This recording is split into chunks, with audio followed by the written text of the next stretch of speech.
বয়স যেন কেবলই একটি সংখ্যা, তা আবারও প্রমাণ করলেন ৩৯ বছরের ক্রিস্টিয়ানো রোনালদো। উয়েফা নেশনস লিগের ম্যাচে ক্রোয়েশিয়ার বিপক্ষে গোল করে ৯০০ গোলের মাইলফলকে পৌঁছান তিনি।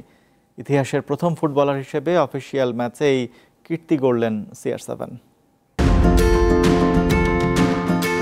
২০০২ সালে লিসবন থেকে যাত্রা শুরু করা বিস্ময় বালক রোনালদো এখন ফুটবল ক্যারিয়ারের গোধূলি বেলায়, কিন্তু এ পথটুকু পাড়ি দেওয়ার পথেই কুড়িয়ে নিয়েছেন সাফল্যের অবিশ্বাস্য সব মণিমুক্তা।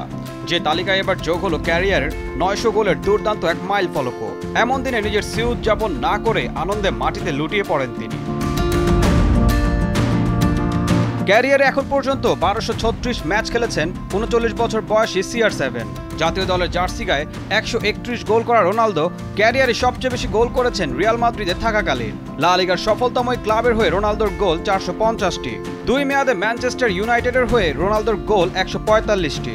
জুভেন্টাসের হয়ে ইউরোপে সাফল্য না পেলেও গোল করেছেন ১০১টি। এছাড়া ৬৮ গোল করেছেন আল নাসরের হয়ে এবং ৫ গোল করেছেন স্পোর্টিং লিসবনের হয়ে। ২০১১-১২ মৌসুমে রোনালদো করেছিলেন ৬৯ গোল, যা এক মৌসুমে এখন পর্যন্ত তার সর্বোচ্চ। সেবার রিয়ালের হয়ে ৬০ গোল করা রোনালদো ৯ গোল করেছেন পর্তুগালের হয়ে।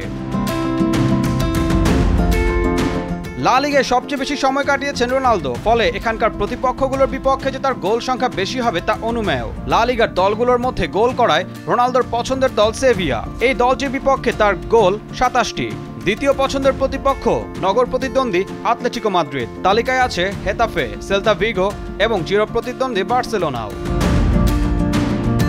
পরন্ত বিকেলে সূর্যটা এখন অস্তমিত হবার অপেক্ষায়, কিন্তু কদিন আগেই ১০০০ গোল করার ইচ্ছা পোষণ করেন এই পর্তুগিজ সুপারস্টার। তাই তো বিদায় লগ্নের আগে সেই মাইল ফলকে পৌঁছতে পারবেন কিনা CR7 তা সময় বলে দেবে।